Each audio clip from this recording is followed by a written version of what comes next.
తీసుకెళ్తున్నాను సార్. అలాగే బాయ్స్ని కూడా పక్కన బీసీఎస్సీ హాస్టల్లో చేర్పించడం జరిగింది సార్. నేను ఈ ఏరియాలో నేను ఒక్కదాన్ని టీచర్ని సార్. సో దాదాపు నేను పిల్లల్ని చూస్తూ ఉంటాను. ఒక టీచర్గా నా మనసు ఒప్పదు, అయినప్పటికీ కూడా నేను వాళ్ళని కేజీ మీరు చూశారు మా స్ట్రెంత్ ఎంత ఉందనేది. సో నీడ్ ఉంది. ఒక 8th క్లాస్ వరకు ఆ స్కూల్ని అప్గ్రేడ్ చేస్తే పిల్లలకు ఒక అవేర్నెస్ వస్తుంది, పేరెంట్స్కి కూడా ఒక అవేర్నెస్ ఉంటుంది. ఇంకా 9th 10th కూడా చదివించాలని నేను దాదాపు బుడిగజంగ కాల్ నుంచి ఇప్పుడు పిల్లలు 30 మెంబర్స్ సార్ ఇంటర్మీడియట్లో మన దగ్గర రన్ అవుతున్నారు. కేజీబీవీలో ఎంపీహెచ్డబ్ల్యూ అండ్ సిఈసి వొకేషనల్ ఆర్ట్స్లో ఉన్నారు సార్. పిల్లలు 10th ఉన్నారు. చాలామందిని ఇక్కడ నుంచి తీసుకెళ్ళాం.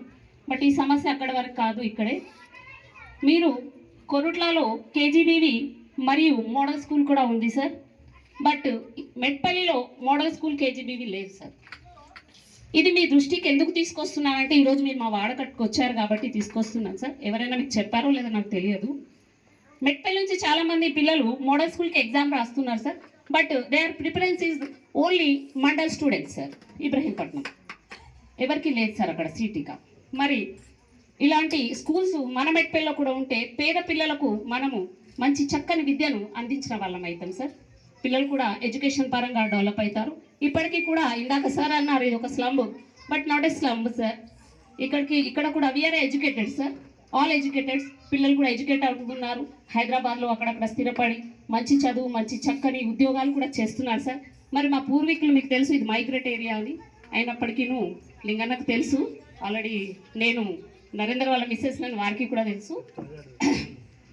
సో ఇక్కడ కూడా మంచి చక్కని విద్యను అందిస్తూ మేము కూడా మా ఏరియాని సార్ విద్యాపరంగా డెవలప్ అయితే ఆటోమేటిక్ అన్నీ డెవలప్ అవుతాయి సార్. విద్య వైద్యం అనేది చక్కగా అందుతూ ఉంటే అన్నీ డెవలప్ అవుతాయి సార్. చూస్తున్నారు ఎంత బ్యాడ్ స్మెల్ వస్తుంది, డ్రైన్ లేదు, ఏది లేదు.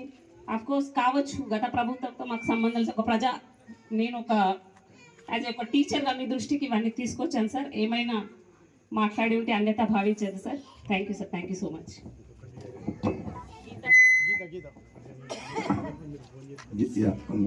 గీత గారికి ధన్యవాదాలు. ఎందుకంటే చక్కటి కొన్ని నిజమైన అవసరాలు ఏంటి అన్నది చెప్పడం జరిగింది. మీరు ఒక రిప్రజెంటేషన్ తయారు చేసి నాకు ఇవ్వండి. ఫస్ట్ అప్గ్రేడేషన్ ఆఫ్ స్కూల్ గురించి తప్పకుండా నేను చేపిస్తాను, 100% చేపిస్తాను. వాళ్ళతో రాపించి అప్గ్రేడేషన్ ఎక్కడి వరకు మనము ఆ స్ట్రెంగ్త్ ఎంత ఉన్నది, ఇప్పుడు స్టాఫ్ ఎంత ఉన్నారు, దాంతోపాటు డీటెయిల్స్గా నాకు ఒక రిప్రజెంటేషన్ మీరు తయారు చేయించి నాకు ఇవ్వండి. 100% నేను అప్గ్రేడేషన్ చేయించే బాధ్యత నాదని తెలియజేస్తా ఉన్నా.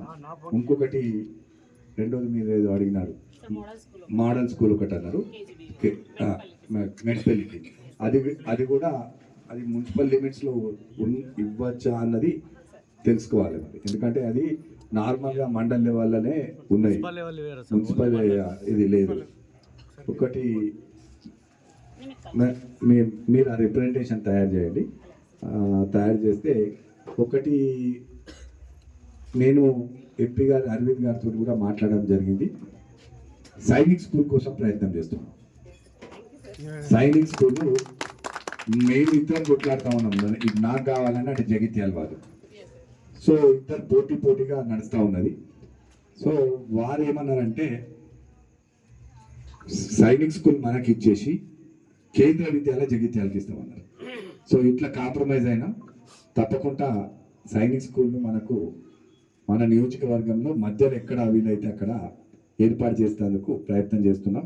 ల్యాండ్ కూడా నేను కలెక్టర్ గారితో మాట్లాడించినందుకు నేను కోఆర్డినేట్ చేసుకున్నాం, మాట్లాడినాం కూడా. సో ల్యాండ్ కూడా ఇక్కడ చూడడం జరిగింది.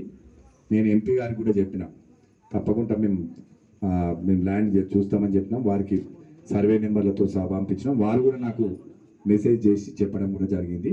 మన నియోజకవర్గానికి మనం తప్పకుండా సైనిక్ స్కూల్ ప్రయత్నం చేస్తాం.